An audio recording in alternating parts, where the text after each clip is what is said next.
दोस्तों नमस्कार। आपका स्वागत है द साइंस में। आज दोस्तों आप लोग देख रहे हैं क्लास 8th में साइंस का 10th चैप्टर, जिसका टॉपिक है किशोरावस्था की ओर। अर्थात दोस्तों इस चैप्टर में हम लोग पढ़ेंगे 11 वर्ष से लेकर 18 से 19 वर्ष तक के बालक एवं बालिकाओं में विकास, किस तरीके से विकास मानसिक और शारीरिक होता है। साथ में इस चैप्टर के क्वेश्चन आंसर भी करेंगे। आइए दोस्तों अब स्टार्ट करते हैं अपना चैप्टर किशोरा अवस्था की ओर। पिछले अध्याय में आपने पढ़ा कि जंतु किस प्रकार जनन करते हैं। मानव एवं बहुत से अन्य जंतु एक निश्चित आयु तक पहुंचने के बाद ही जनन कर सकते हैं। मानव किसी निश्चित आयु के बाद ही क्यों जनन कर सकते हैं। इस अध्याय में आप मानव के शरीर में होने वाले उन परिवर्तनों के विषय में पढ़ेंगे जिनके उपरांत वह जनन हेतु सक्षम हो पाता है। अध्याय 9 में जो इसके जस्ट पीछे वाला था वो दोस्तों 9th चैप्टर था, जिसमें मैंने आपको बताया था। अध्याय 9 में आप मानव जननांगों के विषय में पढ़ चुके हैं। इस अध्याय में हम उन हार्मोनों के विषय में चर्चा करेंगे जो शिशु में होने वाले उन परिवर्तनों में महत्वपूर्ण भूमिका निभाते हैं, जिनके कारण बच्चा बड़ा होकर वयस्क हो जाता है। किशोरा अवस्था एवं यौवना आरंभ। आइए दोस्तों अब पढ़ते हैं। बूझो अपना 12वां जन्मदिन मना रहा था। मित्रों के चले जाने के पश्चात बूझो और पहली अपने माता पिता के साथ बातें करने लगे। पहली एक कन्या विद्यालय में पढ़ती है। वह हंसने लगी। उसने टिप्पणी की बूझो के कई मित्रों जिनसे वह 1 वर्ष बाद मिली थी कि लंबाई एकाएक कितनी बढ़ गई है। उनमें से कुछ तो मूछें आने से जोकर कार्टून नजर आ रहे थे। उसकी माँ ने समझाया कि लड़के बड़े हो गए हैं। वृद्धि जन्म के समय से ही होने लगती है, परंतु 10 या 11 वर्ष की आयु के बाद वृद्धि में एकाएक तीव्रता आती है और वृद्धि साफ दिखाई देने लगती है। शरीर में होने वाले परिवर्तन वृद्धि प्रक्रिया का एक भाग हैं। यह इस बात का संकेत है कि अब आप बच्चे नहीं रहे तथा युवा अवस्था में कदम रख रहे हैं।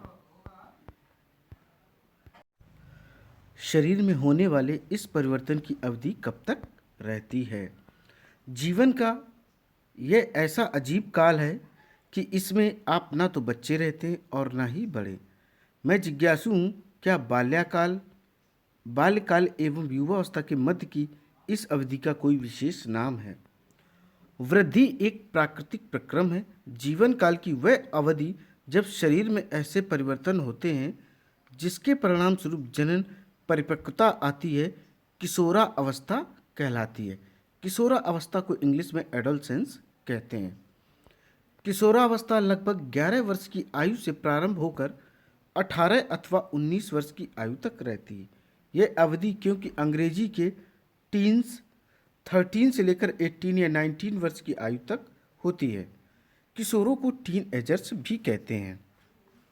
और जब उम्र टीन एजर्स में होती है, अर्थात उम्र 11 से 18 19 तक होती है, तब क्वालिफिकेशन एजुकेशन का सिस्टम क्या होता है दोस्तों? क्लास 6 से लेकर लगभग ग्रेजुएशन स्टार्टिंग या ग्रेजुएशन कंप्लीट होने वाली होती है।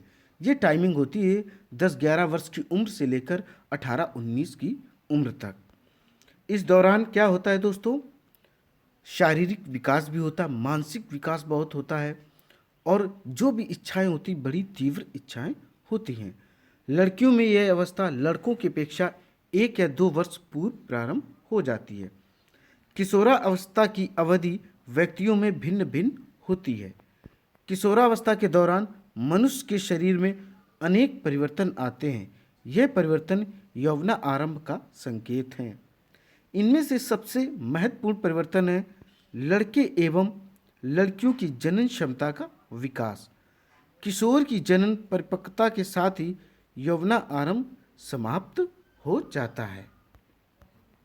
अर्थात जब एज तकरीबन 18-19 या यूं कहें 20 कंप्लीट हो जाती है, तो टीन एजर्स जो एज होती वह कंप्लीट हो जाती। उसके बाद विचारों में धीरे धीरे क्या परिवर्तन होता है? स्थिरता आने लगती है। पहली और बूझों को एहसास होता है कि लंबाई में एकाएक वृद्धि एवं लड़कों में हल्की दाढ़ी मूछों का आना किशोरावस्था के लक्षण हैं। वे यौना आरंभ में होने वाले अन्य परिवर्तनों के विषय में जानना चाहते हैं। आइए दोस्तों अब पढ़ते हैं यौवना आरंभ में होने वाले परिवर्तन, अर्थात जो पीरियड है, टाइम पीरियड है 11 टू 18 टू 19 ईयर्स, इसके बीच में क्या क्या परिवर्तन होते हैं। मैं पहले भी आपको दोस्तों बता चुका हूँ, शारीरिक बहुत अधिक तीव्र गति से परिवर्तन होते हैं, अर्थात शरीर लंबा होता है, चौड़ा होता है, हाथ पैर मजबूत होने लगते हैं, जो चेहरे होते हैं उसमें बाल आने लगते हैं, आर्मपिट में बाल आने लगते हैं। तो ये स्टेज होती कौन सी है? इसी को इंग्लिश में एडोलसेंस और हिंदी में किशोरा अवस्था कहते हैं। लंबाई में वृद्धि।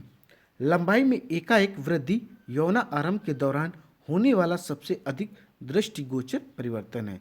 इस समय शरीर की लंबी अस्थियों की, अर्थात हाथ एवं पैरों की अस्थियों की लंबाई में वृद्धि होती है और व्यक्ति लंबा हो जाता है।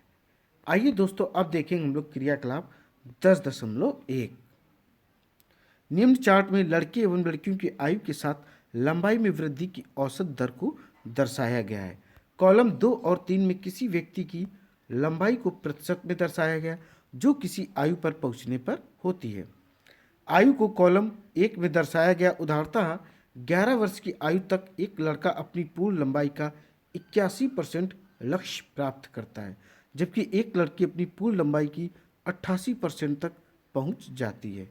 ये आंकड़े प्रतिनिधित्व मात्र हैं जो व्यक्तियों में भिन्न हो सकते हैं। अपने मित्रों के लिए सारणी का प्रयोग करके उनकी पूर्ण लंबाई का अनुमान लगाया जाता है। अनुमान लगाइए कि आपकी कक्षा में कौन सबसे लंबा है। आइए दोस्तों अब एक हम लोग टेबल देखेंगे।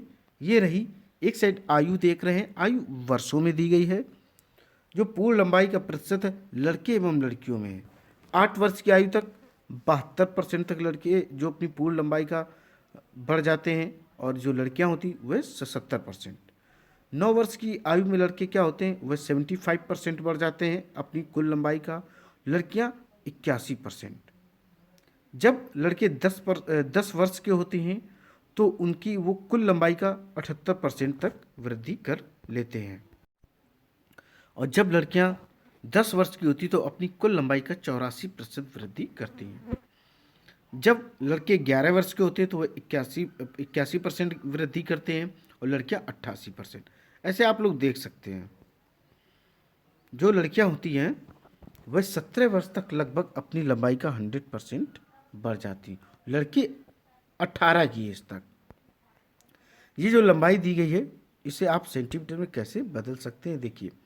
पूर्ण लंबाई के लिए गणना सेंटीमीटर में, वर्तमान लंबाई वो भी सेंटीमीटर में होनी चाहिए, वर्तमान आयु में पूर्ण लंबाई का प्रतिशत और गुणा 100। तो अब एक एग्जाम्पल आपको देते हैं।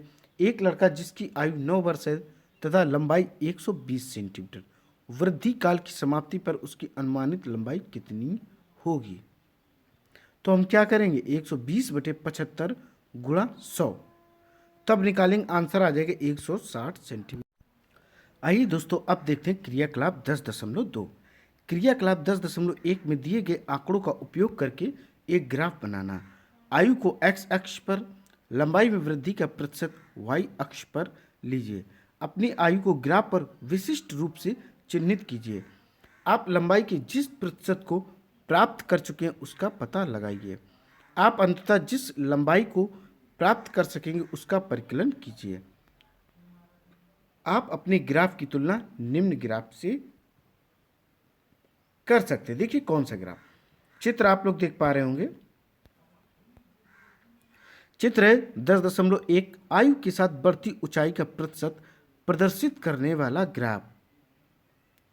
पूर्ण लंबाई का प्रतिशत आप लोग देख पा रहे होंगे, 65 से 100 दिया गया है, और आयु वर्षों में 8 वर्ष से 18 वर्ष तक दिया गया। किस तरीके से इसमें चेंजमेंट हो रहा आप लोग देख पा रहे होंगे और समझ पा रहे होंगे। प्रारंभ में लड़कियां लड़कों की अपेक्षा अधिक तीव्रता से बढ़ती, परंतु लगभग 18 वर्ष की आयु तक दोनों अपनी अधिकतम लंबाई प्राप्त कर लेते हैं। अलग अलग व्यक्तियों की लंबाई में वृद्धि की दर भी भिन्न भिन्न होती है। कुछ यौवना आरंभ में तीव्र गति से बढ़ते हैं तथा बाद में यह गति धीमी हो जाती है, जबकि कुछ धीरे धीरे वृद्धि करते हैं। मैं चिंतित हूँ, यद्यपि मैं लंबी हो गई हूँ, परंतु शरीर की तुलना में मेरा चेहरा छोटा है। पहली को चिंतित होने की आवश्यकता नहीं है। शरीर के सभी अंग समान दर से वृद्धि नहीं करते। कभी कभी किशोर के हाथ अथवा पैर शरीर से के अन्य अंगों की अपेक्षा बड़े दिखाई देते हैं, परंतु शीघ्र ही दूसरे भाग भी वृद्धि कर शारीरिक अनुपात को संतुलित कर देते हैं। फलता शरीर सुडौल हो जाता है। आपने ध्यान दिया होगा कि किसी व्यक्ति की लंबाई उसके परिवार के किसी न किसी सदस्य के लगभग समान होती है। इसका कारण यह है कि लंबाई माता पिता से प्राप्त जीन पर निर्भर करती है, परंतु वृद्धि के इन वर्षों में उचित प्रकार का संतुलित आहार आवश्यक है। यह अस्थियों, पेशियों एवं शरीर के अन्य भागों को सही ढंग से वृद्धि करने हेतु पर्याप्त पोषण करने में सहायता करता है। आप किशोर की पोषक आवश्यकताओं के विषय में इस अध्याय में आगे पढ़ेंगे। अब हम लोग देखेंगे शारीरिक आकृति में वृद्धि। क्या आपने ध्यान दिया है कि आपकी कक्षा के छात्रों के कंधे एवं सीना जो है निचली कक्षा के छात्रों की अपेक्षा अधिक चौड़े होते हैं? इसका कारण यह है कि वे यौना आरंभ में प्रवेश कर चुके हैं। जब वृद्धि के कारण कंधे फैलकर चौड़े हो जाते हैं, लड़कियों में कमर का निचला भाग चौड़ा हो जाता है। वृद्धि के कारण लड़कों में शारीरिक पेशियां लड़कियों की अपेक्षा सुस्पष्ट एवं गठी दिखाई देती हैं। अतः किशोरावस्था के दौरान लड़कों एवं लड़कियों में होने वाले परिवर्तन अलग अलग होते हैं। अब हम लोग बात करेंगे स्वर में परिवर्तन, अर्थात जैसे जैसे उम्र बढ़ती है, कोई बच्चा 11, 12, 13 साल की उम्र में आता है, 14 साल में आता, तो कुछ न कुछ स्वर में परिवर्तन होता है। जब तक बच्चा 10 साल तक तो रहता है, चाहे वह बालक हो या बालिका हो, दोनों का स्वर अर्थात जो आवाज़ होती, वॉइस होती, वह लगभग सेम होती है, पतली होती है। बट आप देखेंगी जब यही एज 12 से 13 साल में वह प्रवेश करते हैं तो क्या हो जाता है, तो जो बालक होता उसकी आवाज़ में भारीपन आने लगता है। जो बालिका होती है उसकी आवाज़ कैसी होने लगती और मधुर होने लगती है। आइए पढ़ेंगे अब स्वर में परिवर्तन। क्या आपने ध्यान दिया है कि कभी कभी आपकी कक्षा के कुछ लड़कों की आवाज़ फटने लगती है? यौना आरंभ में स्वर यंत्र अथवा लैरिंक्स में वृद्धि का प्रारंभ होता है। लड़कों का स्वर यंत्र विकसित होकर अपेक्षाकृत बड़ा हो जाता है। लड़कों में बढ़ता हुआ स्वर यंत्र गले के सामने की ओर सुस्पष्ट उभरे भाग के रूप में दिखाई देता है, जिसे एडम्स एप्पल या कंठमणि हिंदी में कहते हैं। चित्र 10.2 में दिखाएंगे।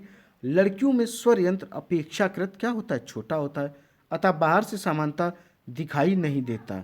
समानता लड़कियों का स्वर उच्चतारत वाला होता है, जबकि लड़कों का स्वर गहरा होता है।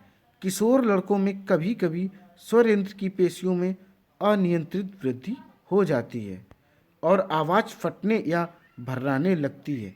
यह स्थिति कुछ दिनों अथवा कुछ सप्ताह तक बनी रहती है, जिसके बाद स्वर सामान्य हो जाता है। ये देखिए दोस्तों, आपको हम चित्र दिखाते हैं 10.2 किशोर लड़के का स्वर यंत्र एडम्स एप्पल, जिसको कंठमणि कहते हैं। देखिए किस तरीके से बाहर उभर आता है। इससे क्या होता है, जो बालक या युवा की जो आवाज़ होती है वह भारी हो जाती है। देखिए इस तरीके से आपने देखा भी होगा। देखिए दोस्तों, इसको क्या कहते हैं, एडम्स एप्पल, हिंदी में इसको कंठमणि भी कहते हैं। मेरे अनेक सहपाठियों की फटी आवाज़ है, अब मैं जान गया ऐसा क्यों होता है। आइए दोस्तों, अब पढ़ेंगे श्वेत एवं तेल ग्रंथियों की क्रियाशीलता में वृद्धि। क्या पढ़ेंगे, श्वेत अर्थात जो शरीर पर पसीना आता है और मोम जैसा कुछ पाया जाता है। देखा होगा कि चेहरे में पिंपल से निकलने लगते हैं, फिर कुछ ऐसे कील मुहासे टाइप के होते हैं, उनसे कुछ मोम जैसा भी निकलने लगता है। और अपनी शरीर से गर्मियों में पसीना भी निकलने लगता है। किशोरावस्था में श्वेत एवं तेल ग्रंथियों का जो स्राव है वह बढ़ जाता है। इन ग्रंथियों की अधिक क्रियाशीलता के कारण कुछ और भी परिवर्तन होते हैं। पहले आप लोग देखें येलो बॉक्स क्या दिया गया है। श्वेत ग्रंथि, तेल ग्रंथि तथा लार ग्रंथि जैसी कुछ ग्रंथियां अपना स्राव वायुओं द्वारा स्रावित करती है। अंतःस्रावी ग्रंथियां हार्मोनों को सीधे रुधिर प्रवाह में निर्मोचित करती हैं, इसलिए इन्हें नलिकावीन ग्रंथियां भी कहते हैं। क्या कहते हैं? नलिकावीन भी कहते हैं। अब पढ़ते क्रियाशील का कुछ वाला। देखिए, व्यक्तियों के चेहरे पर आपने फुंसियां और मुहासे आदि देखे होंगे। बिल्कुल दोस्तों, लगभग 80% लोगों के क्या होते हैं? पिंपल्स होते हैं, चेहरे पर मुहासे वगैरह होते हैं। वो इसलिए होते हैं क्योंकि शरीर में बहुत तेज गति से विकास हो रहा होता है। मसल्स बढ़ रही होती, बोन्स बढ़ रही होती हैं, पूरे ऑल ओवर बॉडी का विकास हो रहा होता है। उस दौरान क्या होता है? तेल ग्रंथियां भी बॉडी में आती हैं। जो त्वचा होती है उसमें भी परिवर्तन आता है और इन तेल ग्रंथियों की वजह से विभिन्न प्रकार के पिंपल्स निकलते हैं और इन्हीं से बहुत सारी मोम जैसी बहुत सारी चीज़ें निकलती हैं। वो क्या होती हैं? वो सब इसी के कारण होता है, अर्थात एडोलसेंस किशोरा अवस्था के ये एक प्रकार के लक्षण में आते हैं। अब पढ़ेंगे जनन अंगों का विकास। पिछले अध्याय में चित्र में 9.1 एवं 9.3 में दर्शाए गए मानव जननांगों का पुनर्अवलोकन कीजिए। यौवना आरंभ में नर जननांग जैसे कि वृषण एवं शिशन पूर्णतया विकसित हो जाते हैं। वृषण से शुक्राणुओं का उत्पादन भी प्रारंभ हो जाता है।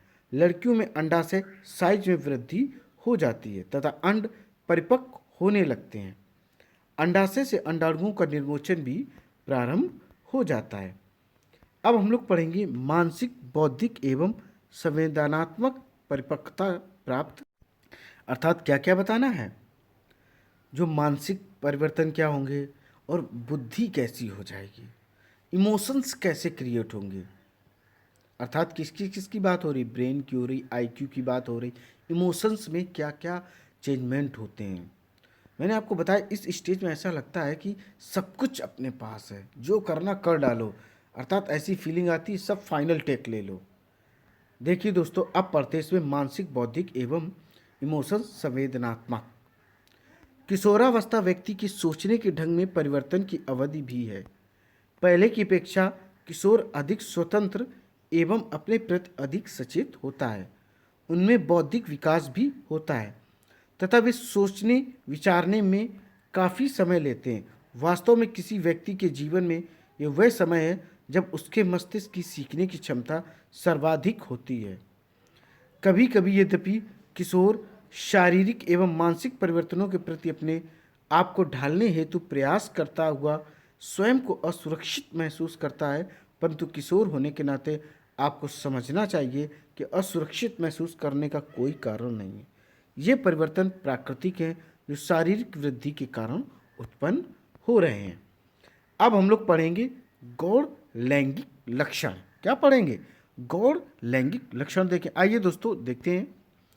आपने चैप्टर 9 में पहले पढ़ चुके हैं आप लोग कि वृषण एवं अंडाशय जनन अंग है। वे युग्मक अर्थात शुक्राणु एवं अंडाणु उत्पन्न करते हैं। युवा अवस्था में लड़कियों में स्तनों का विकास होने लगता है तथा लड़कों के चेहरे पर बाल उगने लगते हैं, अर्थात दाढ़ी मूछें आने लगती हैं। ये लक्षण क्योंकि लड़कियों को लड़कों से पहचानने में सहायता करते हैं, अतः इन्हें गौण लैंगिक लक्षण कहते हैं। लड़कों के सीने पर भी बाल आ जाते हैं। लड़कों एवं लड़कियों दोनों में ही बगल एवं जांघ के ऊपरी भाग अथवा प्यूबिक क्षेत्र में भी बाल आ जाते हैं। बिल्कुल दोस्तों, अब देखेंगे ये येलो बॉक्स में क्या दिया गया। बूझो और पहली दोनों ही जानना चाहते हैं कि यौवना आरंभ में होने वाले इन परिवर्तनों का प्रारंभ कौन करता है। किशोरावस्था में होने वाले परिवर्तन हार्मोन द्वारा नियंत्रित होते हैं। हार्मोन रासायनिक पदार्थ है, ये अंतःस्रावी ग्रंथियों अथवा अंतःस्रावी तंत्र द्वारा स्रावित किए जाते हैं। यौवना आरंभ के साथ ही वृषण पौरुष हार्मोन अथवा टेस्टोस्टेरोन का श्रवण प्रारंभ कर देता है। ये लड़कों में परिवर्तनों का कारक है जिनके बारे में आपने अभी अभी पढ़ा है। उदाहरण के लिए चेहरे पर बालों का आना, लड़कियों में यौवना आरंभ के साथ ही अंडाशय स्त्री हार्मोन अथवा एस्ट्रोजन उत्पादित करना प्रारंभ कर देता है, जिससे स्तन विकसित हो जाते हैं। दुग्ध स्रावी ग्रंथियां अथवा दुग्ध ग्रंथियां स्तन के अंदर विकसित होती हैं।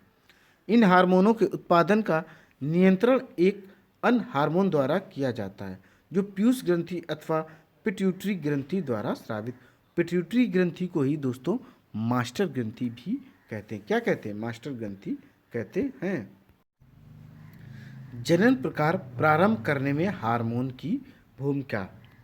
अंतःस्रावी ग्रंथियां हार्मोन रुधिर प्रवाह में स्रावित करती हैं जिससे वे शरीर के विशिष्ट भाग अथवा लक्ष्य स्थल तक पहुंच सकें।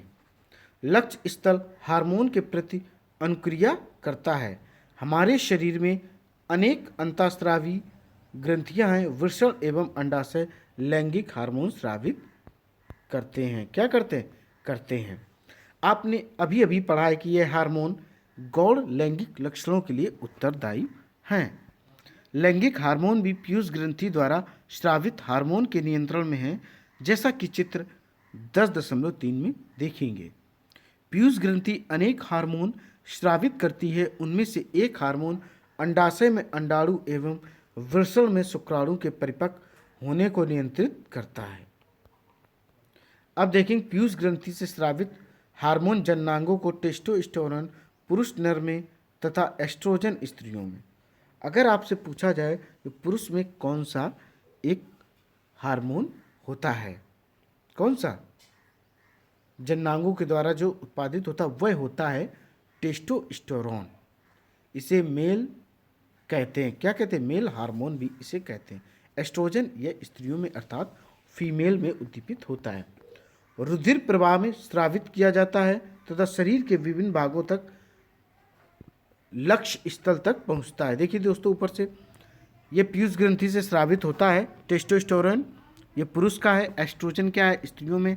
स्रावित होने के बाद ये क्या होता है? रुधिर प्रवाह में स्रावित किया जाता है तथा शरीर के विभिन्न भागों तक पहुंचता है।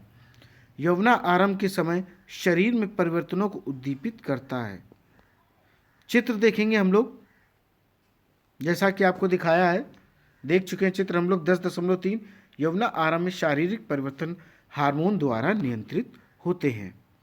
आइए दोस्तों, फिर से आपको ये चित्र हम दिखा देते हैं। ये देखिए, ऊपर से पीयूष ग्रंथि से निकल रहे दोनों हार्मोन रुधिर प्रवाह में स्रावित किया जाता है तथा शरीर के विभिन्न भागों तक पहुंचता है। यौवना आरंभ के समय शरीर में परिवर्तन को उद्दीपित करता है। पहली और बूझो, अब समझ गए हैं कि यौवना आरंभ व्यक्ति में जनन अवधि का प्रारंभ है। जब व्यक्ति जनन की क्षमता प्राप्त करता है, परंतु वे जानना चाहते क्या जनन काल एक बार प्रारंभ होने के बाद जीवन पर्यंत तक चलता है या कभी समाप्त भी होता है? बिल्कुल दोस्तों, अब पढ़ेंगे मानव में जनन काल की अवधि, अर्थात वो रिप्रोडक्शन की जो टाइमिंग होती है उसके बारे में हम पढ़ेंगे। जब किशोरों के वृषण तथा अंडाशय युग्मक उत्पादित करने लगते हैं, तब वे जनन के योग्य हो जाते हैं। युग्मक की परिपक्वता एवं उत्पादन की क्षमता पुरुषों में स्त्रियों की अपेक्षा अधिक अवधि तक रहती है। स्त्रियों में जनन अवस्था का प्रारंभ यौवना आरंभ 10 से 12 वर्ष की आयु से हो जाता है तथा सामान्यतः 45 से 50 वर्ष की आयु तक रहता है। अर्थात जो रिप्रोडक्शन की पावर होती है फीमेल की, वह तकरीबन 10-12 साल की उम्र से शुरू होती है और 45 से 50 की एज तक रहती है। कितनी एज तक? 45 से 50 तक यह फीमेल में रहती है। यौवना आरंभ पर अंडाणु परिपक्व होने लगते हैं। अंडाशयों में एक अंडाणु परिपक्व होता है तथा लगभग 28 से 30 दिनों के अंतराल पर किसी एक अंडाशय द्वारा निर्मोचित होता है। इस अवधि में गर्भाशय की दीवार मोटी हो जाती है जिससे वह अंडाणु के निषेचन के पश्चात युग्मनज को ग्रहण कर सकें, जिसके फलस्वरूप गर्भधारण होता है। यदि अंडाणु का निषेचन नहीं हो पाता, तब उस स्थिति में अंडाणु तथा गर्भाशय का मोटा स्तर उसकी रुधिर वाहिकाओं सहित निस्तारित हो जाता है। इससे क्या होता है, इससे स्त्रियों में अर्थात फीमेल में रक्तस्राव होता है, जिसे ऋतुस्राव कहते हैं अथवा रजोधर्म भी कहते हैं। इंग्लिश में इसे क्या कहते हैं, एमसी अर्थात मेंस्ट्रुअल साइकिल भी इसको कहते हैं, इसे मासिक धर्म भी कहते हैं। ऋतुस्राव लगभग 28 से 30 दिन में एक बार होता है। पहला ऋतुस्राव यौना आरंभ में होता है, जिसे रजोदर्शन कहते हैं। क्या कहते हैं, रजोदर्शन कहते हैं।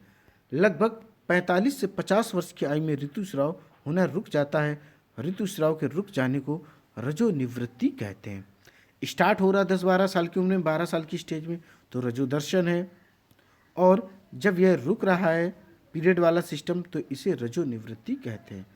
प्रारंभ में ऋतुस्राव चक्र अनियमित हो सकता है तथा उसके नियमित होने में कुछ समय लग सकता है। पहली कहती है कि स्त्रियों में जनन काल की अवधि रजोदर्शन से रजोनिवृत्ति तक चलती। क्या वह सही है? ऋतुस्राव चक्र का नियंत्रण हार्मोन द्वारा होता है। इस चक्र में अंडाणु का परिपक्व होना, इसका निर्मोचन, गर्भाशय की दीवार का मोटा होना एवं निषेचन न होने की स्थिति में उसका टूटना शामिल है। यदि अंडाणु का निषेचन हो जाता है तो वह विभाजन करता है तथा गर्भाशय में विकास के लिए स्थापित हो जाता है, जैसा कि आप पिछले अध्याय में पढ़ चुके हैं, चित्र 9.8। ठीक है दोस्तों, अब देखेंगे संतति का लिंग निर्धारण किस प्रकार होता है, अर्थात ये कैसे डिसाइड होता है कि गर्ल्स होगी कि बॉयज होगी आफ्टर डिलीवरी। आइए दोस्तों चेक करते हैं। मैंने अपनी माँ और चाची की बातें करते सुना कि मेरी चचेरी बहन का होने वाला बच्चा लड़का होगा या लड़की। मुझे जानने की उत्सुकता है कि इस बात का निर्धारण कैसे होता है। निषेचित अंडाणु लड़के में अथवा लड़की में विकसित होगा। आइए अब पढ़ेंगे लड़का अथवा लड़की। क्या पढ़ेंगे? लड़का अथवा लड़की पढ़ेंगे। निषेचित अंडाणु अथवा युग्मनज में जन्म लेने वाले शिशु के लिंग निर्धारण का संदेश होता है। यह संदेश निषेचित अंडाणु में धागे सी संरचना अर्थात गुणसूत्रों में निहित होता है। अध्याय 8 को आप लोग याद कीजिए। गुणसूत्र प्रत्येक कोशिका के केंद्रक में उपस्थित होते हैं। मैंने आपको बताया था जो मनुष्य होता है उसमें गुणसूत्रों की अर्थात क्रोमोसोम का जो नंबर होता है, संख्या होती है, वह 46 होती है। बट आपसे पूछा जाए कि पेयर में कितने होते, जोड़े में कितने होते, तो आप कह सकते हैं 23। सभी मनुष्यों की कोशिकाओं के केंद्रक में 23 जोड़े गुणसूत्र पाए जाते हैं। इनमें से 2 गुणसूत्र एक जोड़ी लिंग सूत्र हैं। इन्हें X एवं Y कहते हैं। स्त्री में 2 X गुणसूत्र होते हैं, जबकि पुरुष में 1 X तथा 1 Y गुणसूत्र होता है। युग्मक में आता क्या क्या आप समझ लो, अंडाणु तथा शुक्राणु। युग्मक में गुणसूत्रों का एक जोड़ा होता है। अनिषेचित अंडाणु में सदा 1 X गुणसूत्र होता है, परंतु शुक्राणु दो प्रकार के होते हैं, जिनमें एक प्रकार में X गुणसूत्र एवं दूसरे प्रकार में Y गुणसूत्र होता है। मैं अभी आपको चित्र 10.4 दिखाता हूँ। जब X गुणसूत्र वाला शुक्राणु अंडाणु को निषेचित करता है तो युग्मनज में 2 X गुणसूत्र होंगे तथा वह मादा शिशु में विकसित होगा। यदि अंडाणु को निषेचित करने वाले शुक्राणु में Y गुणसूत्र है तो युग्मनज नर शिशु में विकसित होगा। मैं अभी आपको चित्र भी दिखाता हूँ। देखिए दोस्तों, चित्र मनुष्य में लिंग निर्धारण, चित्र 10.4 determination of girls and boys. लिंग क्या करेंगे सर? सेक्स लिंग्ड। देखिए दोस्तों, पता करेंगे मनुष्य में लिंग निर्धारण कैसे होता है। Determination in sex human being. आइए दोस्तों अब देखेंगे चित्र। देखिए दोस्तों, शुक्राणु है Y और X आप देख पा रहे होंगे। इधर XX अर्थात ये फीमेल के साथ इन्होंने जो रिप्रोडक्शन किया। इसके बाद क्या हुआ कि अगर Y X के साथ करेगा तो XY बन जाएगा, अर्थात नर और लड़का बन जाएगा। और अगर ये X के साथ करेगा तो XX अर्थात मादा और लड़की के साथ ये बन जाएगा। अर्थात अगर एक्स वाई है तो वह बॉयज़ होगा, अगर एक्स एक्स है तो वह गर्ल्स होगा। ठीक है दोस्तों, अब आगे देखेंगे हम लोग। अब आप जान गए हैं कि जन्म से पूर्व शिशु के लिंग का निर्धारण उसके पिता के लिंग गुणसूत्रों द्वारा किया जाता है। यह धारणा कि बच्चे के लिंग के लिए उसकी माँ उत्तरदायी है तो पूर्णतया निराधार एवं अन्याय संगत होता है। आइए अब पढ़ेंगे हम लोग लिंग हार्मोन के अतिरिक्त अन्य हार्मोन। चित्र 10.3 का पुनः आप लोग अवलोकन कर सकते हैं, आप देख सकते हैं। चलिए मैं दिखाता हूँ। ये देखिए दोस्तों, चित्र हम लोग देख पा रहे हैं 10.3। यौन आरंभ में शारीरिक परिवर्तन हार्मोन द्वारा नियंत्रित किए जाते हैं। पीयूष ग्रंथि से स्रावित हार्मोन जननांगों को टेस्टोस्टेरोन तथा एस्ट्रोजन स्रावित करने के लिए उद्दीपित करता है। रुधिर प्रवाह में स्रावित किया जाता है तथा शरीर के विभिन्न भागों तक पहुंचता है। यौन आरंभ के समय शरीर में परिवर्तनों को उद्दीपित करता है। ये दोस्तों चित्र रहा। दोस्तों अभी आप लोगों ने चित्र 10.3 देखा। पीयूष ग्रंथि द्वारा स्रावित हार्मोन जननांगों को उनके हार्मोन उत्पन्न करने के लिए उद्दीपित करते हैं। आप पढ़ ही चुके हैं कि पीयूष ग्रंथि एक अंतःस्रावी ग्रंथि है जो मस्तिष्क से जुड़ी होती है। पीयूष ग्रंथि वृषण एवं अंडाशय के अतिरिक्त हमारे शरीर में थायराइड, अग्नाशय एवं एड्रीनल, जिसको हिंदी में अधिवृक्क कहते हैं, जैसी कुछ अन्य अंतःस्रावी ग्रंथियां भी हैं। आइए चित्र आपको दिखाते हैं 10.5। देखिए दोस्तों 10.5 में आप देख पा रहे होंगे। ये देखिए 10.5 में मनुष्य के शरीर में अंतःस्रावी ग्रंथियां क्या है। अंतःस्रावी कौन कौन सी ग्रंथियां होती है आज आप लोग समझ जाएंगे। पीयूष ग्रंथि, थायराइड ग्रंथि, एड्रीनल ग्रंथि, अग्नाशय, स्त्रियों में अंडाशय की स्थिति, वृषण इत्यादि। ये सब क्या है? ये सब की सब इंटरनल ग्लैंड अर्थात अंतःस्रावी ग्रंथियां होती हैं। बूझो और पहली को याद है कि एक बार जब वे अपनी डॉक्टर बुआ के यहाँ गए थे तब उन्होंने वहाँ काका नाम के एक लड़के को देखा था जिसका गला बहुत फूला हुआ एवं उभरा हुआ था। उनकी बुआ ने उन्हें बताया कि काका ग्वाइटर नामक व्याधि से ग्रसित है। किससे? ग्वाइटर नामक, इसे हम लोग क्या बोलते हैं? ग्वाइटर कहते हैं। दोस्तों ग्वाइटर को हिंदी में घेंगा रोग कहते हैं। यह क्या होता है? इसमें गले में सूजन आ जाती है और बोलने में भी प्रॉब्लम होती है। जो थायराइड ग्रंथि का रोग है, अगर आपसे पूछे जाए किस ग्रंथि का रोग है तो यह थायराइड ग्रंथि का रोग होता है। इस रोग का नाम इंग्लिश में ग्वाइटर, हिंदी में इसे घेंगा रोग कहते हैं। काका की थायराइड ग्रंथि थायरॉक्सिन हार्मोन का उत्पादन नहीं कर रही थी। उनकी बुआ ने यह भी बताया कि उनके फूफा जी मधुमेह से पीड़ित हैं। मधुमेह को डायबिटीज़ कहते हैं इंग्लिश में, क्योंकि उनका अग्नाशय इंसुलिन हार्मोन का उत्पादन पर्याप्त मात्रा में नहीं कर रहा है। बूझो एवं पहली ने उनके दवा खाने में टंगी चार्ट में दर्शाए गए एड्रीनल ग्रंथि के विषय में पूछा। उनकी बुआ ने उन्हें बताया कि एड्रीनल ग्रंथि ऐसे हार्मोन स्रावित करती है जो रुधिर में नमक की मात्रा को संतुलित करता है।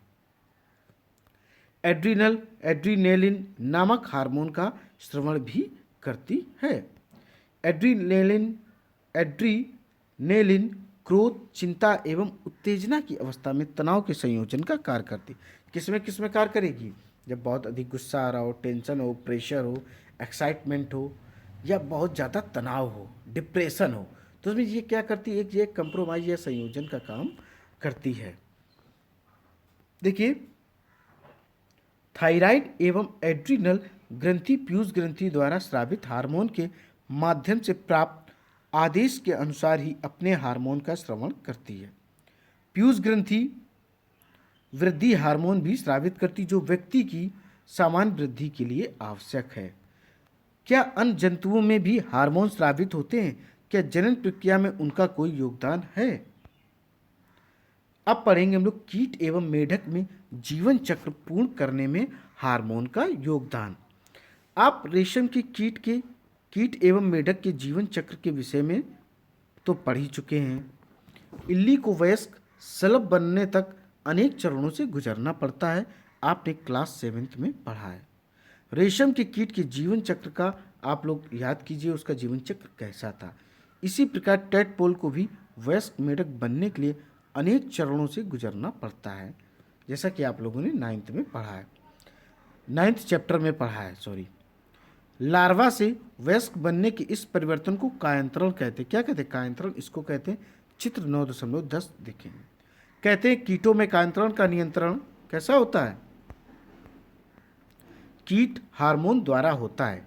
मेढक में थायराइड द्वारा स्रावित हार्मोन थायरोक्सिन इसका नियमन करता है। थायरोक्सिन के उत्पादन के लिए जल में आयोडीन की उपस्थिति आवश्यक है।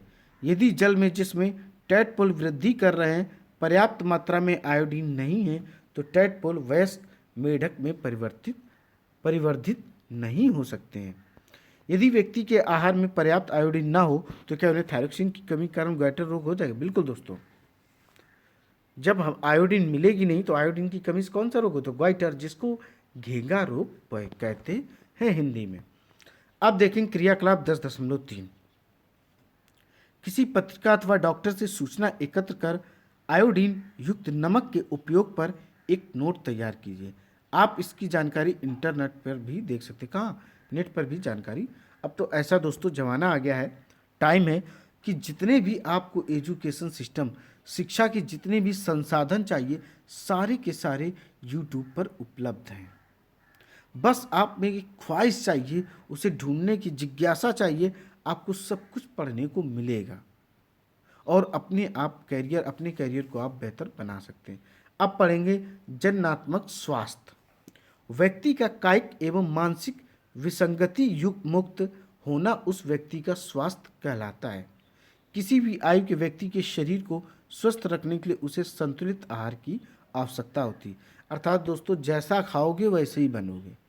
इसलिए ध्यान रखें जो भी डाइट हो उसमें कार्बोहाइड्रेट, प्रोटीन्स, फैट्स, मिनरल्स, जल, जितने भी पोषक तत्व हैं लगभग सारे के सारे होने चाहिए। एक बैलेंस डाइट लें, एक संतुलित आहार लें, अच्छे शरीर के विकास के लिए और अच्छे मानसिक विकास के लिए।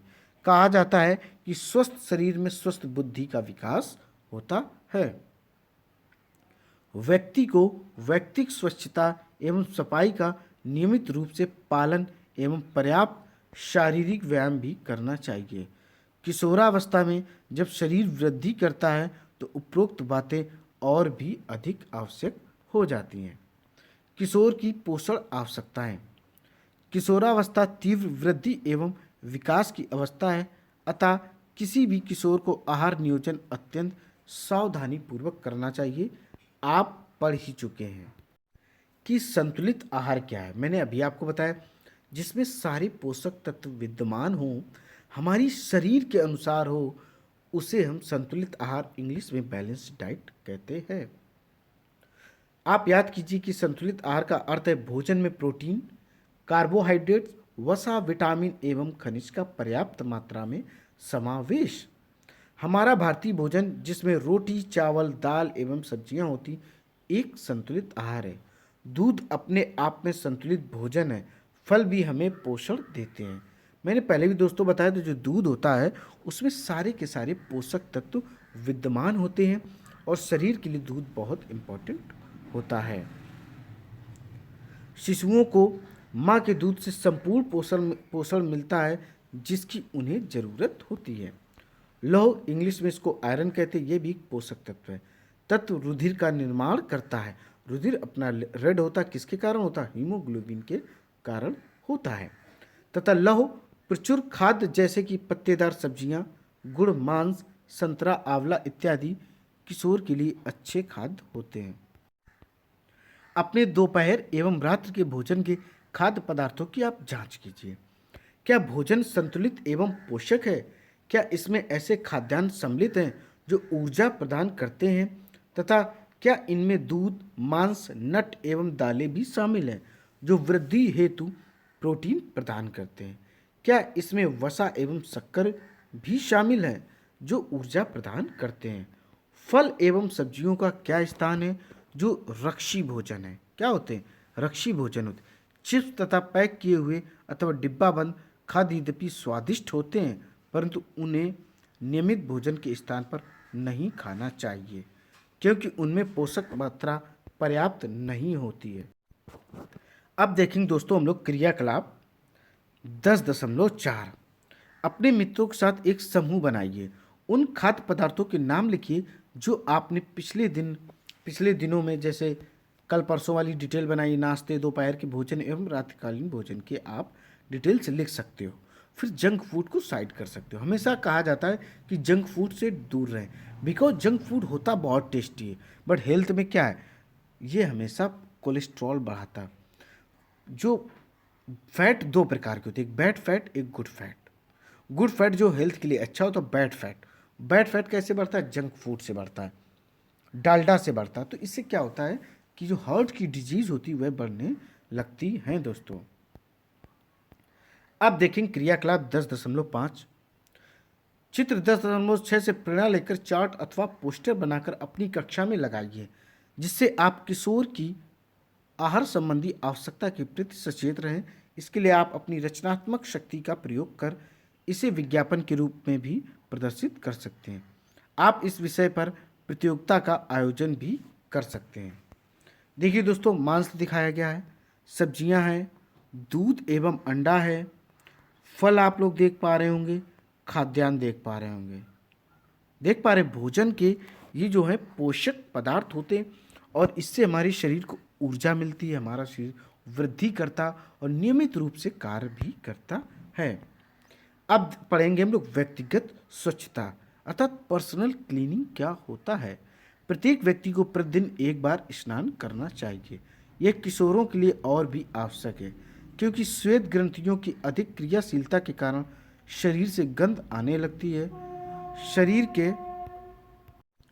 शरीर के सभी भागों को स्नान करते समय भली प्रकार धोकर करना चाहिए, अर्थात कायदे से रगड़ रगड़ के नहाना चाहिए। यदि सफाई नहीं रखी गई तो जीवाणु संक्रमण होने का खतरा रहता है। लड़कियों को ऋतुस्राव के समय सफाई का विशेष ध्यान रखना चाहिए, अर्थात मेंस्ट्रुअल साइकिल के दौरान, पीरियड के दौरान विशेष सफाई का ध्यान रखना चाहिए। उन्हें अपने ऋतुस्राव चक्र का ध्यान रखते हुए ऋतुस्राव के लिए तैयार रहना चाहिए। हमेशा साफ सैनिटरी नैपकिन अथवा घर पर तैयार किए गए कपड़े के पैड इत्यादि का उपयोग करें, बट होने चाहिए सारे के सारे साफ। अगर साफ नहीं होंगे तो विभिन्न प्रकार की बीमारी होने की संभावना बढ़ सकती है। आवश्यकता अनुसार हर 4 से 5 घंटे में नैपकिन अथवा घर पर तैयार किए गए पैड को बदलते रहें। देखिए, शारीरिक व्यायाम, फिजिकल एक्सरसाइज, ताज़ी हवा में टहलना एवं खेलना शरीर को चुस्त एवं स्वस्थ रखता है। सभी युवा, किशोर, लड़के एवं लड़कियों को टहलना, व्यायाम करना एवं बाहर खेलना चाहिए। अब देखेंगे लोग भ्रांतियाँ एवं असत्य अवधारणाएं। क्या देखेंगे? भ्रांतियाँ एवं असत्य अवधारणाएं करें और ना करें। चैप्टर 9 में एवं इससे अध्याय में आपने मनुष्य के जन्म संबंधी वैज्ञानिक तथ्य एवं सिद्धांतों के विषय में पढ़ा है। ऐसी बहुत सी असत्य अवधारणाएं प्रचलित हैं जिन्हें आपको जानकर किशोर होने के नाते छोड़ना चाहिए। उदाहरण के लिए किशोरों के शारीरिक परिवर्तन संबंधी अनुभवों को लेकर अब अनेक भ्रांतियां एवं असत्य अवधारणाएं हैं। इनमें से कुछ को नीचे दिया जा रहा है। अब आप इस संबंध में तर्क प्रस्तुत कर सकते हैं कि यह सत्य है कि असत्य है। बिल्कुल दोस्तों, ऋतुस्राव के समय यदि कोई लड़की किसी लड़की को देखती तो वह गर्भवती हो सकती, टोटली फेक, गलत है, नॉनसेंस है। संतान के लिंग के लिए उसकी माँ उत्तरदायी थी, एकदम फालतू, गलत, टोटली ये रॉन्ग है। किसी तरीके से माँ रिस्पॉन्सिबल नहीं होता, पिता रिस्पॉन्सिबल होता है। थर्ड देखिए, ऋतुस्राव की अवस्था में लड़की का रसोई में काम करना निषिद्ध है। ये सिर्फ अंधविश्वास है, सिर्फ फर्जी की बातें, इन पर कभी भी विश्वास ना ही करें। आपको ऐसे अनेक कथन या मिथ मिलेंगे जिनका कोई आधार नहीं, उनको उखाड़ फेंकिए और आगे दोस्तों बढ़िए। अब हम लोग देखेंगे क्रियाकलाप 10.6। अपनी कक्षा में उन सहपाठियों के आंकड़े एकत्रित कीजिए जो नियमित रूप से व्यायाम करते तथा उनके आंकड़े भी एकत्र कीजिए जो व्यायाम नहीं करते। क्या आपको उनकी चुस्ती एवं स्वास्थ्य में कोई अंतर दिखाई देता है? नियमित व्यायाम के लाभ पर एक रिपोर्ट तैयार। दोस्तों, मैं आपको बता दूं कि एक्सरसाइज बॉडी के लिए बहुत इंपॉर्टेंट है। जो लोग एक्सरसाइज नहीं करते स्पेशली उनमें बॉडी लूज हो जाती है, पेट की समस्याएं हो जाती हैं, सांस लेने में प्रॉब्लम होती है, विभिन्न प्रकार की दिक्कतें होती हैं। इसलिए कोशिश करें, वॉक करें, एक्सरसाइज करें, जिम करें, टहले दौड़े, देसी विदेशी जो एक्सरसाइज आप जानते हो वो ज़रूर करें, ताकि जो शरीर है वह फिट रहना चाहिए। नशीली दवाओं, ड्रग्स का निषेध करें। किशोरावस्था व्यक्ति के शारीरिक एवं मानसिक रूप से अधिक सक्रियता का समय है, जो वृद्धि काल का एक सामान्य भाग है। अतः भ्रमित अथवा असुरक्षित न महसूस करें। यदि कोई व्यक्ति आपको यह बताता है कि किसी ड्रग, नशीली दवा के सेवन से आप अच्छा अथवा तनाव मुक्त महसूस करेंगे, तो आपको इसके लिए ना ही कहना चाहिए, जब तक वह दवा डॉक्टर द्वारा ना दी गई हो। ड्रग्स नशीले पदार्थ हैं जिनकी लत पड़ जाती है। यदि आप इन्हें एक बार लेते हैं तो आपको इन्हें बार बार लेने की इच्छा होती है, परंतु कालांतर में यह हानिकारक है। यह स्वास्थ्य एवं खुशी दोनों को ही बर्बाद कर देते हैं। और दोस्तों आपको बता दें, जो एज होती है ना 11 से लेकर 20 तक, उसमें लोग, बच्चे जो होते हैं वो देख देख कर सीखते हैं। ये कहावत नहीं, खरबूजा को देखकर खरबूजा रंग बदलता है। अर्थात अगर एक लड़का किसी नशे की लिप्त में है तो दूसरा भी उसे ट्राई करेगा। सिगरेट, शराब, जुआ, जितनी बुरी आदतें होती इसी स्टेज में सीखने के लिए थी, और इसी स्टेज में लोग अपना करियर भी डिजाइन करते हैं। सोचना आपको है कि आपको अपना करियर बनाना है या डिस्ट्रॉय करना है। दोस्तों कहा जाता है किसी भी फील्ड में सक्सेस होना बहुत ज़रूरी। जिस फील्ड में रहें उसमें मास्टर रहें, ताकि आपकी वैल्यूएशन बरकरार रहे, रिक्वायरमेंट बरकरार दोस्तों बनी रहनी चाहिए। इस चीज़ का हमेशा हमें ध्यान रखना चाहिए। कभी भी ऐसी ऊट पटांग की आदतें अर्थात नशीली चीज़ों से हमेशा दूर रहना चाहिए और अपने स्वास्थ्य का विशेष ध्यान रखना चाहिए। आपने एड्स के विषय में तो अवश्य सुना होगा, जो HIV नामक खतरनाक विषाणु, एड्स का फुल फॉर्म होता है एक्वायर्ड इम्यूनो डिफिशियंसी सिंड्रोम, और ये HIV वायरस से होता है। HIV का जो फुल फॉर्म होता है, HIV का जो फुल फॉर्म है वह होता है ह्यूमन इम्यूनो वायरस। यह वायरस एक पीड़ित व्यक्ति से स्वस्थ व्यक्ति में ड्रग के लिए इस्तेमाल की जाने वाली सिरिंज द्वारा भी हो सकता है। वायरस का संक्रमण दूसरे माध्यमों जैसे कि पीड़ित रोगी मां से दूध द्वारा उसके शिशु में हो सकता है। HIV से पीड़ित व्यक्ति के साथ लैंगिक संपर्क स्थापित करने द्वारा भी इस रोग का संक्रमण हो सकता है। और दोस्तों बता दें, इसकी कोई दवा नहीं है। क्या है, कोई किसी प्रकार की मेडिसिन स्टार्टिंग में पता चल गया तो ठीक है, बट लास्ट में क्या होना है, सिर्फ दी एंड होना है। इसलिए ध्यान रहे, सतर्क रहें और अपने हेल्थ का विशेष ध्यान रखें। अब देखेंगे किशोर द्वारा गर्भ धारण। आप संभवतः जानते होंगे कि हमारे देश में विवाह की विधि संगत, जिसको कानूनी कहते हैं, आयु लड़कियों के लिए 18 वर्ष एवं लड़कों के लिए 21 वर्ष है। इसका कारण है कि टीन आयु किशोर लड़कियां या मां शारीरिक एवं मानसिक रूप से मातृत्व के लिए तैयार नहीं होती। बाल विवाह, जिसको कम्र में बोलते हैं, तथा मातृत्व से मां एवं संतान दोनों में ही स्वास्थ्य संबंधी समस्याएं उत्पन्न हो सकती हैं। इससे युवा स्त्रियों के लिए व्यवसाय के अवसरों में भी कमी आती है, क्योंकि वे मातृत्व की जिम्मेदारी उठाने के लिए सक्षम नहीं होती, अतः वह मानसिक पीड़ा से ग्रसित हो जाती। इसलिए जब भी मैरिज होनी चाहिए वह 18 होनी चाहिए। अब तो तकरीबन 20 या 21 के अकॉर्डिंग होनी चाहिए। डिपेंड करता जिसको करनी उसके वह पूर्तियाँ इस डिसीजन के लिए रेडी है कि नहीं है, तभी मैरिज वाला प्रोग्राम होना चाहिए। आइए दोस्तों अब पढ़ते हैं प्रमुख शब्द। एडम्स एप्पल, किशोरावस्था, एड्रीनेलिन, संतुलित आहार, अंतःस्रावी ग्रंथियाँ, एस्ट्रोजन हार्मोन, इंसुलिन, पीयूष ग्रंथि, यौवना आरंभ, जननात्मक स्वास्थ्य, गौड़ लैंगिक लक्षण, लिंग गुणसूत्र, लक्ष्य स्थल, टेस्टोस्टेरोन, थायरोक्सिन, स्वरयंत्र।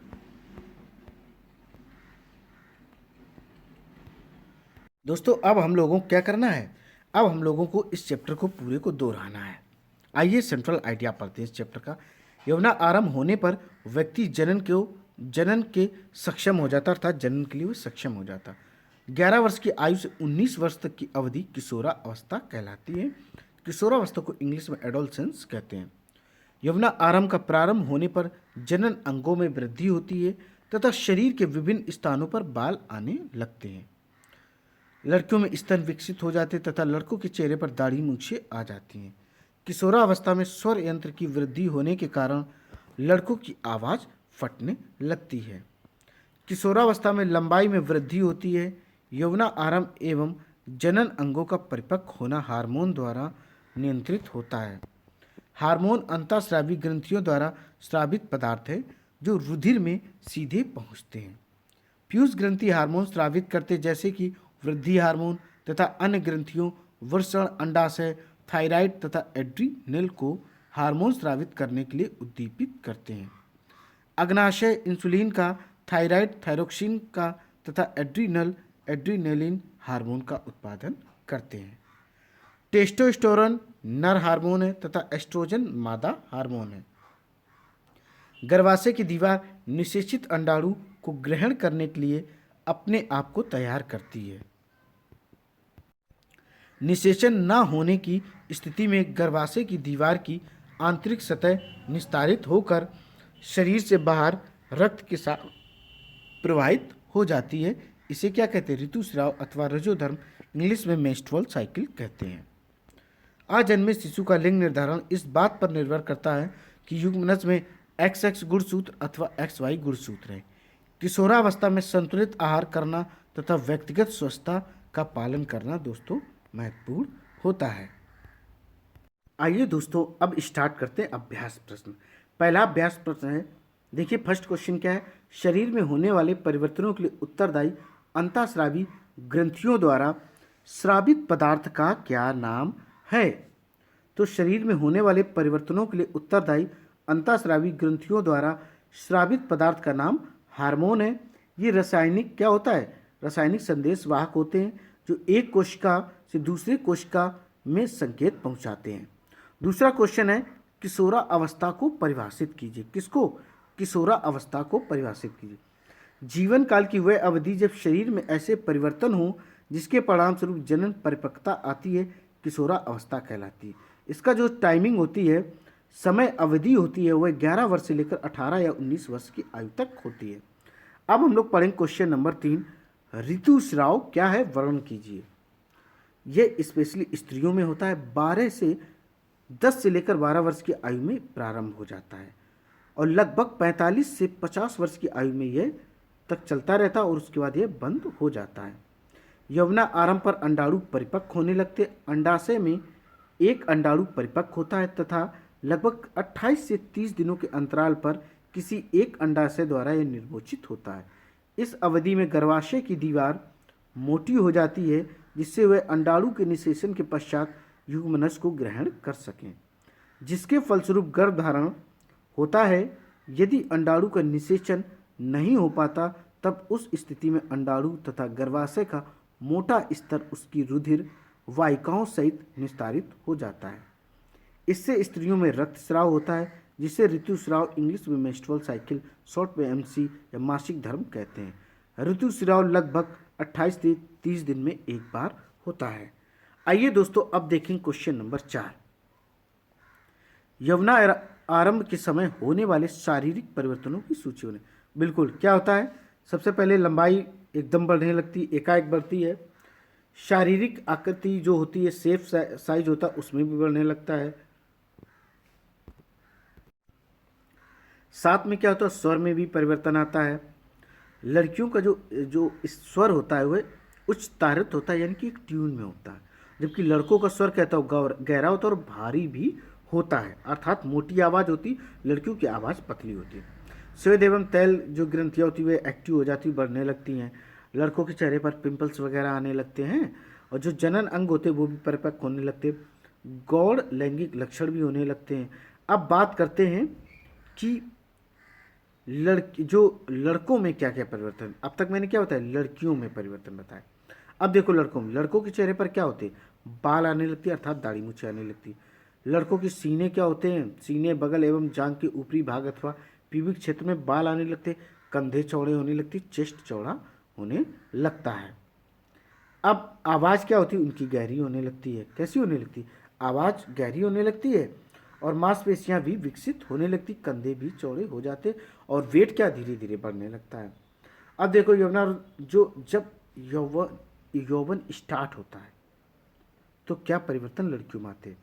जो मैंने फर्स्ट सबसे पहले बताए थे वो मिक्सअप थे। अब देखो लड़कियों में क्या परिवर्तन हो, स्तनों का विकास होगा, बगल एवं जांग के ऊपरी भाग अथवा पीविक क्षेत्र क्या होता है, उसमें हेयर भी आने लगते हैं, आने लगेंगे। उसके बाद कूल्हे और श्रोणी क्षेत्र क्या होता है, जो चौड़ी होने लगती है, कमर अर्थात चौड़ी होती है। ऋतु चक्र मेंस्ट्रुअल साइकिल स्टार्ट हो जाती है, कूलों के आसपास वसा का जमाव होने लगता है अर्थात हिप का साइज बढ़ने लगता है। अब देखें क्वेश्चन नंबर 5, 2 कॉलम वाली एक सारणी बनाइए जिसमें अंतःस्रावी ग्रंथियों के नाम तथा उनके द्वारा स्रावित हार्मोन के नाम लिखने। बिल्कुल दोस्तों, हम आपको बताए दे रहे हैं, पीयूष ग्रंथि वृद्धि हार्मोन है, थायराइड ग्रंथि थायरोक्सिन हार्मोन है, एड्रीनल ग्रंथि एड्रीनेलिन हार्मोन है, अग्नाशय इंसुलिन हार्मोन, वृषण टेस्टोस्टेरोन रिलीज करता है, अंडाशय एस्ट्रोजन और प्रोजेस्टेरोन रिलीज करता है। ये दोस्तों रहे, जैसे पीयूष वृद्धि हार्मोन रिलीज करता है, thyroid thyroxine hormone, adrenal adrenaline hormone release करता है, अग्नाशय से इंसुलिन निकलता है, वृषण से टेस्टोस्टेरोन, अंडाशय से एस्ट्रोजन या प्रोजेस्टेरोन हार्मोन निकलता है। अब देखेंगे क्वेश्चन नंबर 6, लिंग हार्मोन क्या है, उनका नामांकन इस प्रकार क्यों किया गया, उनके कार्य बताइए। बिल्कुल दोस्तों, हार्मोन जो गौण लैंगिक लक्षण का गठन करते उन्हें सेक्स हार्मोन या क्या कहते हैं, इनको हम जनन हार्मोन भी कहते हैं। सामान्य तौर पर हार्मोन रक्त प्रवाह में जारी होने पर तुरंत काम करते, लिंग हार्मोन अलग है क्योंकि वे बाद में काम करना शुरू करते, वे धीरे धीरे प्रजनन के लिए शरीर में तैयार होते हैं। लिंग हार्मोन विकास में मूलभूत परिवर्तन के लिए जिम्मेदार है और गौण लक्षण के विकास को प्रोत्साहित करते हैं। वृषण और अंडाशय प्रजनन अंग और दोनों यौवना आरंभ के दौरान पीयूष हार्मोन द्वारा उत्तेजित होते हैं, यही कारण है कि इन्हें लिंग हार्मोन कहा जाता है। अब हम लोग देखेंगे इनके कार्य क्या होते हैं, किसके, लिंग हार्मोन के कार्य समझने। पुरुषों में वृषण पौरुष हार्मोन टेस्टोस्टेरोन का उत्पादन करना, यह हार्मोन प्राथमिक और गौण लैंगिक लक्षण के विकास और रक्षण शुक्राणु के उत्पादन में हेल्प करते हैं अर्थात सीमेन के कल्टीवेशन में हेल्प करते हैं। स्त्रियों में अंडाशय प्राथमिक और गौण लैंगिक लक्षण के लिए जिम्मेदार एस्ट्रोजन और प्रोजेस्टेरोन का यह स्राव करते हैं। आइए दोस्तों, अब देखेंगे हम लोग 7 नंबर, इसमें सही विकल्प चुनना। तो का नंबर देखो, क्या देखना, का नंबर, किशोर को सचेत रहना चाहिए कि वह क्या खा रहे हैं, क्योंकि, तो इसका आंसर दूसरा हो जाएगा, शरीर में तीव्र गति से होने वाली वृद्धि के लिए उचित आहार की आवश्यकता होती अर्थात बैलेंस डाइट लेनी चाहिए। अब देखें खा नंबर, स्त्रियों में जनन आयु काल का प्रारंभ उस समय होता है जब, तो इसका आंसर फर्स्ट हो जाएगा ऋतुस्राव प्रारंभ होना अर्थात मेंस्ट्रुअल साइकिल स्टार्ट होना। अब देखेंगे गा नंबर, निम्न में से कौन सा आहार किशोरों के लिए सर्वोचित है, सबसे बढ़िया सेकेंड नंबर, दाल रोटी दाल सब्जी, क्योंकि एक संतुलित आहार होता है। वैसे भी जो इंडियन फूड है लगभग संतुलित आहार है, सिर्फ आप फास्ट फूड और जंक फूड को छोड़कर। अब देखेंगे 8 नंबर, निम्नलिखित पर टिप्पणी हमको करनी है। फर्स्ट नंबर देखो, एडम्स एप्पल क्या है, देखिए गले के सामने और सुस्पष्ट उभरे भाग को एडम्स एप्पल हम लोग कहते हैं, हिंदी में इसको कंठमाड़ी कहते हैं। लड़कों में यौवना आरंभ के समय स्वर यंत्र अथवा लैरिंग्स में वृद्धि का प्रारंभ होता है तथा स्वर यंत्र विकसित होकर अपेक्षाकृत बड़ा हो जाता है। इससे लड़कों की आवाज़ कैसी हो जाती, भारी हो जाती, गहरी हो जाती, मोटी हो जाती। सेकंड नंबर देखो, गौण लैंगिक लक्षण। गौण लैंगिक लक्षण क्या होते हैं, जो पुरुष को महिला से अलग करते हैं। तो लड़के के चेहरों पर क्या आ जाते हैं, बाल आ जाते हैं अर्थात दाढ़ी मूछें आने लगती हैं। लड़कों के सीने, बगल एवं जांघ के ऊपरी भाग अथवा पीविक क्षेत्र में भी बाल आने लगते हैं। आवाज़ क्या, मोटी गहरी हो जाती, भारी हो जाती है। मांसपेशियाँ कैसी होती, विकसित हो जाती, कंधे चौड़े हो जाते, चेस्ट चौड़ा हो जाता और जो वेट है वजन भी बढ़ने लगता है। लड़कियों में क्या होता है, स्तनों का विकास होने लगता है, ठीक है। लड़कियों में बगल एवं जांघ के ऊपरी भाग अथवा पीविक क्षेत्र में बाल आ जाते हैं। कूल्हे और श्रोणी क्षेत्र भी चौड़ा हो जाता है अर्थात कमर चौड़ी होने लगती। ऋतु चक्र भी शुरुआत हो जाती है, मेंस्ट्रुअल साइकिल, और कूल्हों के आसपास तो फैट इकट्ठा हो जाता है। अब देखना गर्भस्थ शिशु में लिंग निर्धारण कैसे होता है। तो जो लिंग निर्धारण की बात करें वह स्पेशली उसमें रोल होता है फादर का। देखिए सभी मनुष्यों की कोशिकाओं के केंद्रक में 23 जोड़े गुणसूत्र पाए जाते हैं। संख्या में 46 होते हैं। इनमें दो गुणसूत्र, एक जोड़ी लिंग सूत्र हैं जिन्हें एक्स और वाई कहते हैं। एक महिला में दो एक्स गुणसूत्र पाए जाते हैं, जबकि एक पुरुष में एक्स और एक वाई गुणसूत्र पाए जाते हैं। युग्मक में क्या क्या आता है? अंडाणु तथा शुक्राणु में गुणसूत्रों का एक जोड़ा होता है। अनिषेचित अंडाणु में सदा एक एक्स गुणसूत्र होता है, परंतु शुक्राणु दो प्रकार के होते हैं, जिनमें एक प्रकार में एक्स गुणसूत्र और दूसरे प्रकार में वाई गुणसूत्र होता है। जब एक्स गुणसूत्र वाला शुक्राणु अंडाणु को निषेचित करता है तो युग्मनस में दो एक्स गुणसूत्र होंगे तथा वह मादा शिशु में विकसित होगा। यदि अंडाणु को निषेचित करने वाले शुक्राणु में वाई गुणसूत्र है तो युग्मनस नर शिशु में विकसित होता है। यह निष्कर्ष निकलता है कि पिता के लिंग गुणसूत्र एक अजन्मे बच्चे के लिंग का निर्धारण करते हैं। तो